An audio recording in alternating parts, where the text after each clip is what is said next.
Hey there, friends and enemies, Joe P here again, and today I need to ask all of you the question, has your hype for Marvel Spider-Man set died down since the spoilers of Avatar were revealed? And I know this is the case with some people, although not for me necessarily. I've explained on the channel before that I'm really looking forward to Spider-Man for several reasons outside of just what's in the set. Not only is it my son's favorite superhero, so we will be building some decks with that, but also we'll be going to MagicCon Atlanta, our very first MagicCon, and we will be able to pick up a bunch of products, so I know I'm really looking forward to that. However, after the spoilers of the Avatar cards, it does seem like the talk has shifted to that other set that's not dropping for several months, based upon not only the strength of the cards, but also the strength of the Avatar name. Even though I would say Spider-Man's obviously massive, it does feel like Avatar just fits Magic better. So it's got the combination of being a Universes Beyond set that kind of thematically fits a little bit more within the Magic universe, but also it has a lot of diehard fans of the franchise who are definitely going to jump in. Now, for a lot of folks, this is the problem that will continue to happen with these sets being essentially stacked on top of each other with only about 2 months in between each one. And I do understand that. I do feel like there is a bit of an overwhelming feeling for certain people when they have set after set after set, and then there's no room to breathe or be excited about it.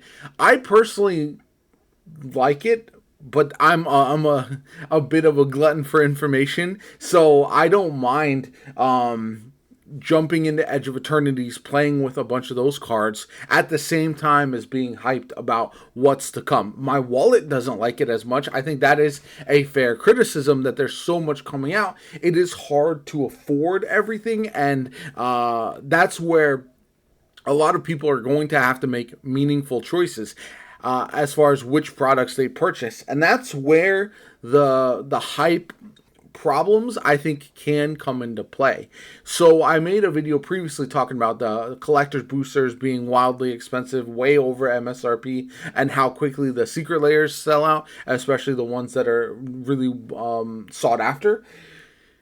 But I also think that the sets themselves are maybe not going to be as in demand with so many coming out and people having to make those choices of which ones they are going to enjoy the most. I know for me personally, much like a lot of people, Aether Drift wasn't for me, but I really enjoyed Tarkir Dragonstorm.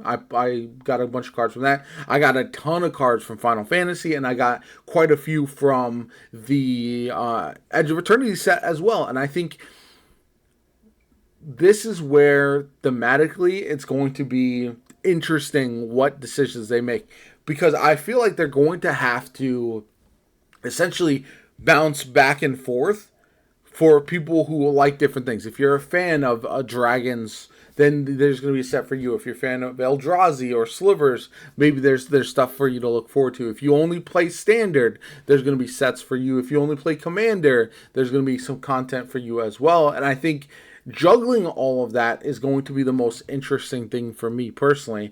But I'm mostly curious what the wider community feels, because I know for me personally, I'm a bit newer to returning to Magic. I played Magic when I was very, very young. That was a long time ago, probably longer than some of you might think.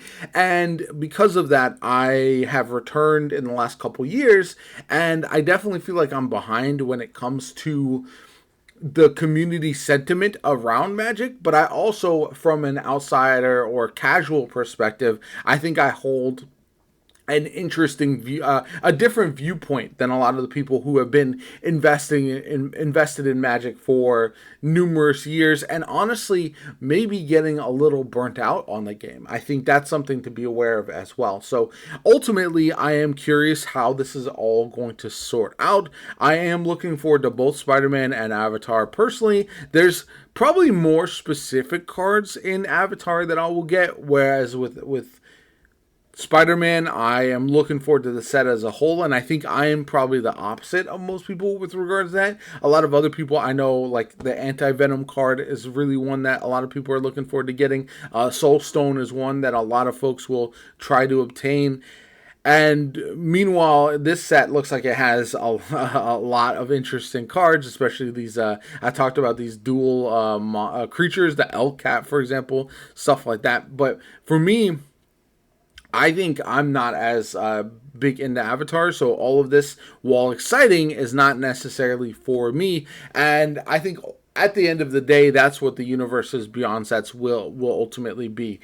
You've got some folks who are going to be just collectors because they love that franchise. You got other folks who are going to buy everything because they buy everything Magic puts out. And then you have the people who are a bit more pick and choose, who are essentially going to be having to determine what sets are right for them, which ones they want to invest in, which ones they want to build with, which ones they want to collect. And I think that's going to be a massive question for a lot of people going forward with so many sets on the horizon. But have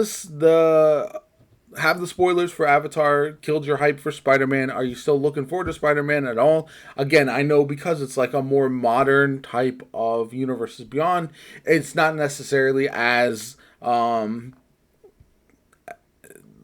fitting for the theme like Final Fantasy or Avatar would be. So I think that does change things for some people. But I'm very curious to what you guys think. Let me know in the comments down below. Like the video as always. Comment, subscribe. Have a good one. And I'll catch you all later.